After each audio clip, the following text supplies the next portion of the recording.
In about 3 weeks, the government's funding will run out. Democrats will face a choice: join Republicans to fund a government that Trump is turning into a tool of authoritarian takeover and vengeance, or shut the government down. Democrats faced a version of this choice 6 months ago. The chainsaw for bureaucracy.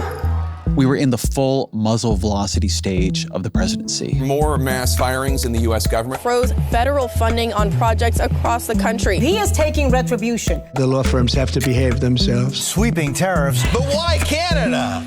And Democrats at that moment seemed completely overwhelmed and outmatched. We will win.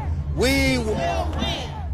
I kept hearing people say they lacked a message, but that's not what they lacked. What they lacked was power. They didn't have power. They didn't have the House or the Senate, but they did have one sliver of leverage. In order to fund the government, Senate Republicans needed Democratic votes.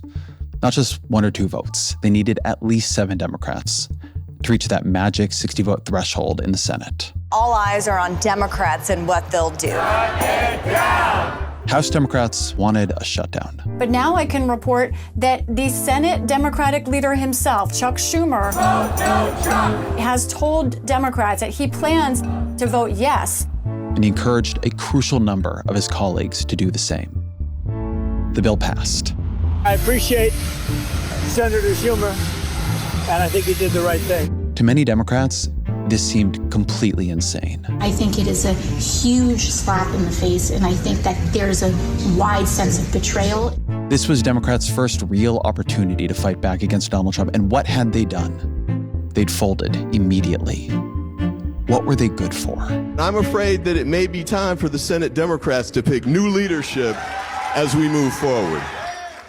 During this period, this early schism in Democratic strategy, I was talking to people on all sides of it. Hakeem Jeffries' argument was that a shutdown creates a crisis. A crisis creates attention. And attention gives Democrats the chance to make their case to the American people. Schumer's argument was threefold. First, Trump was being stopped in the courts. There were dozens of cases playing out against him, and he was losing again and again and again. Shut down the government, and you might eventually shut down the courts, freeing him from that constraint. Second, DOJ was trying to gut the executive branch. When the government falls into a funding crisis, the executive gets more authority to decide where the money the government does have goes. In that chaos, DOJ could go farther and faster. Third, the market was already quaking at the threat of Trump's tariffs. Trump is calling it a period of transition, many investors perhaps seeing something more concerning. If Democrats triggered a shutdown at that exact moment, at the moment Trump was creating an economic crisis, they would confuse who is to blame for all the turbulence. It's the first rule of politics. When your opponent is drowning, don't throw them a lifeline. It was an act of strength, of courage, and I knew that most people wouldn't agree with me. And to these 3 arguments, I thought there was a fourth. Democrats had not prepared for a shutdown. They had not explained to themselves or to the public why they would be shutting the government down or what they wanted to achieve. They had no strategy. They had no message. They didn't have any clear demands. The one demand I did hear them discussing was that the spending bill needed more bipartisan negotiation. It was just unbearably lame and off-key. And so if you had forced me to choose at that moment, I thought Schumer was probably right. It wasn't the time for a shutdown, in part because Democrats weren't prepared to win one. But that bill that passed back in March, funding the government, it runs out at the end of this month. And so now we're facing the question again. Should Senate Democrats partner with Senate Republicans to fund this government? And I don't see how they can. Not a single argument Schumer made then is valid now. First, Trump is not losing in the courts, not anymore. This is the story that no one is talking about, and that's that the Trump administration is on a major winning streak right now at the Supreme Court. On a recent episode, I asked the law professor Kate Shaw what powers the recent set of Supreme Court decisions seem to grant Trump that Barack Obama or Joe Biden just didn't think they had. Here's her answer. I think refuse to spend money appropriated by Congress, remove heads of independent agencies protected by statute from summary firing, fire civil servants without cause, dismantle federal agencies, also just the practices under the Constitution. They didn't think they had the power to use the power of the state to reward friends and punish enemies and engage in self-dealing and enrichment. That is a preliminary list, but I think it's a long one. Those powers Democrats were afraid of Trump getting, he's got them. Second, the scale of Doge's assault on the government has shrunk. Trump and Elon Musk went through a very messy and very public breakup. But the real reason it didn't continue, I think, is that now it's Trump appointees running these agencies. They don't want their own agencies wrecked. And either way, the Supreme Court has already given Trump vast power to reshape the federal workforce in the way he chooses. He doesn't need a shutdown to do it. Third, the markets have settled into whatever this new normal is, at least for now. Trump's tariffs are unpopular, but what damage they've done to him politically, they've already done, or they're only going to do over time, as price increases squeeze Americans. Democrats cannot stand back and hope the markets are going to do their work for them. But something else has changed too. We are no longer in the muzzle velocity stage of this presidency, where Donald Trump is trying things and seeing what sticks. We are in the authoritarian consolidation stage of this presidency. I want to be very clear about what I'm saying here. Donald Trump is corrupting the government. He's using it to hound his enemies, to line his pockets, and to entrench his own power. He is corrupting it the way the mafia would corrupt the industries it controlled. You could still, under mafia rule, get the trash picked up by cement, but the point of those industries had become the preservation and expansion of the mafia's power and wealth. This is what Donald Trump is doing to the government. This is what Democrats cannot fund. This is what they have to try to stop. Just in the last few months, we've watched Trump fire the head of the Bureau of Labor Statistics because he didn't like the jobs data. We watched him fire the head of the Defense Intelligence Agency. Iran's key nuclear enrichment facilities have been completely and totally obliterated.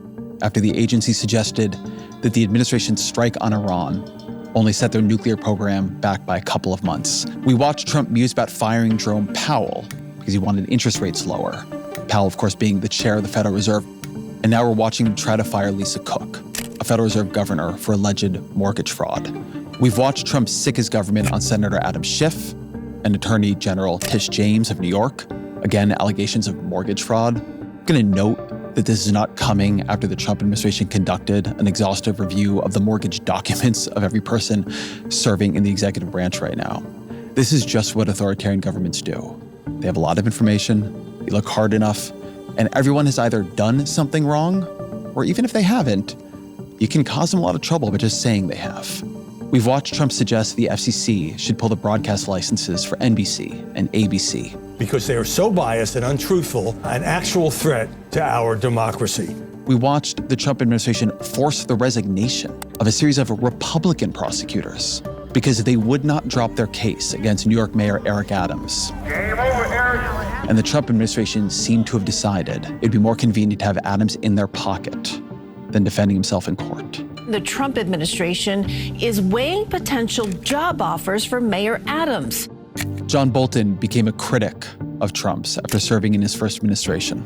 No, I don't think he's competent to be president. I think that his political instincts are all about Donald Trump. A couple of weeks ago, Trump's FBI raided his house.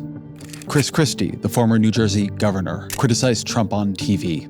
Donald Trump sees himself as the person who gets to decide everything. He absolutely rejects the idea that there should be separation between criminal investigations and the politically elected leader of the United States. When I listen to Chris speak his hate, I say, oh, what about the George Washington Bridge? You know, he blamed other people, but he knew all about it. So no, I don't know if they want to look at it. It's not for me. If they want to look at it, they can. Trump has an enemies list, and he's using the power of the federal government to punish and harass his foes. And in my opinion, they're really corrupt and they're illegal. What they do is illegal. We've watched the Trump family invest heavily in crypto, starting its own coins and companies, and then use their political power and fame to hoover in investment. We've watched over the past few years as the Saudi and the Qataris and the Emiratis have made huge investments, billions of dollars, in Trump family businesses and crypto coins. In March, Forbes estimated that Trump's worth had more than doubled to more than $5 billion just over the past year. It pays to be king, Forbes wrote. Pays to be king. We've watched Trump deploy the National Guard to Los Angeles and then to Washington, D.C., with more cities expected to come under federal military occupation soon. Take your mind up on Chicago, though? Well, we're going in. I didn't say when, we're going in. We've watched masked ICE agents conducting raids all over the country, refusing to reveal their faces, badge numbers, or warrants. No, you can't! We've watched Trump systematically purge the government of inspector generals, of JAGs, of military officers, of federal prosecutors. Anyone who seems like they might stand in the way of his corruption or his accumulation or exercise of power. It is an astonishing fact that the January 6th rioters have been pardoned and dozens of the Justice Department lawyers who prosecuted them have been fired. You often hear this line, "This is how authoritarianism happens." No, this is authoritarianism happening. Look at Donald Trump in his Oval Office festooned with gold, his masked agents roaming the streets. Listen to these cabinet meetings where his appointees compete to lavish him with a kind of praise that would have made Fidel Castro blush. And there's only one thing I wish for, that noble committee finally gets its act together and realizes that you are the single finest candidate since the this Nobel Award was ever talked about to receive that reward. Mr. President, I invite you to see your big, beautiful face on a banner in front of the Department of Labor, because you are really the transformational president of the American worker. Tell me that is not what authoritarianism looks and sounds like. And so the question is, what are Democrats going to do about it? What can they do about it? I think the case for a shutdown is this. A shutdown is an intentional event. It's an effort to turn the diffuse crisis of Trump's corrupting the government into an acute crisis that the media, that the public will pay attention to. Right now, Democrats have no power, so no one cares what they have to say. A shutdown would make people listen. But then Democrats would have to actually win the argument. They would need to have an argument. In my head, the argument is something like this. Donald Trump won the election. He is the legitimate president. His government should be funded so long as it is acting the way the government is supposed to, serving the people, being held accountable. But there are red lines that cannot be crossed. ICE can conduct legitimate deportations, but it can't be masked men roaming the streets, refusing to identify themselves or their authority. Remember your right to remain silent. The Trump family cannot be hoovering in money and investments from the countries that depend on us and fear our power and our sanctions. There have to be inspectors general and JAGs and career prosecutors watching to make sure the government is being run on behalf of the people rather than on behalf of the Trump family. Democrats would have to pick a small set of policies that represent the larger set of problems and stick to them. They'd have to choose those policies wisely. They would have to hold the line even when it got tough. And right now, Democrats have not picked those policies. They've not settled on that message. Right now, they are no more prepared for a shutdown than they were in March. There's an ongoing debate inside the party on whether they should talk about Trump's corruption and authoritarianism at all, or instead just say that armed troops in D.C. are a distraction from the price of groceries and healthcare. And look, the reality is that Democrats' best issue is healthcare.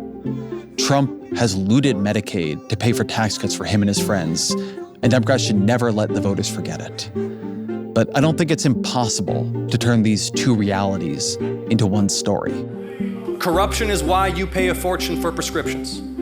Corruption is why your insurance claim keeps getting denied. So Trump promised to attack a broken system. I get it. Ripe target. But here's the thing, he's a crook and a con man. And he wants to be a king.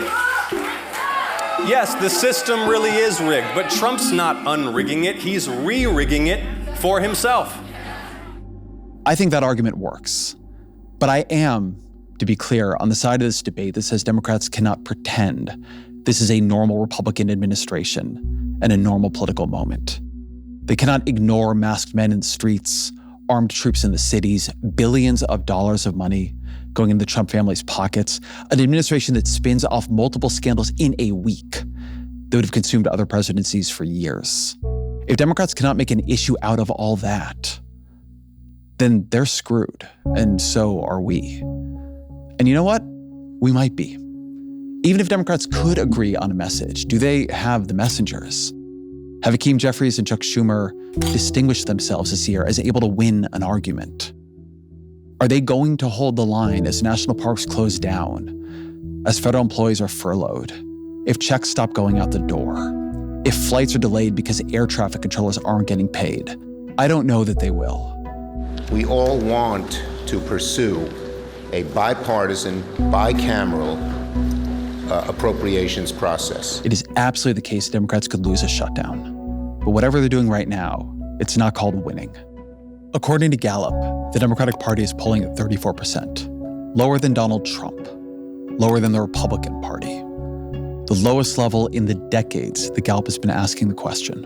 What's happening here is that Democrats are so unpopular because their own side is losing faith in them. One flashing warning sign is fundraising.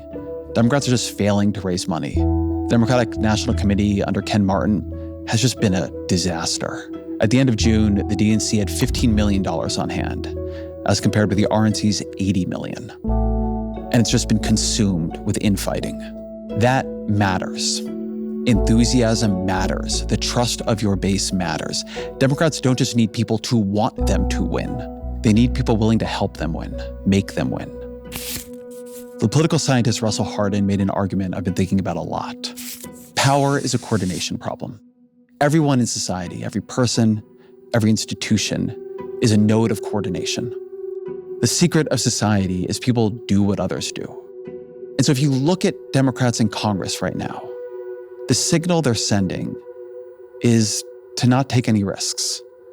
Everything is normal. Just wait for the election and hope for the best. I think both that strategy, but also sending that signal is a mistake. The 2026 midterms are 14 months away. The machinery of the state is being organized to entrench Republican power through redistricting, to control information, to punish and harass enemies, to create a masked paramilitary force roaming the streets. Do you just let that roll forward and hope for the best? I'm not going to tell you I'm sure Democrats should shut down the government. I'm not. At the same time, joining Republicans to fund this government is worse than failing at opposition. That is complicity. Democratic leaders have had 6 months to come up with a plan. If there is a better plan than a shutdown, great. But if the plan is still nothing, act normal and hope for the best, then Democrats need new leaders.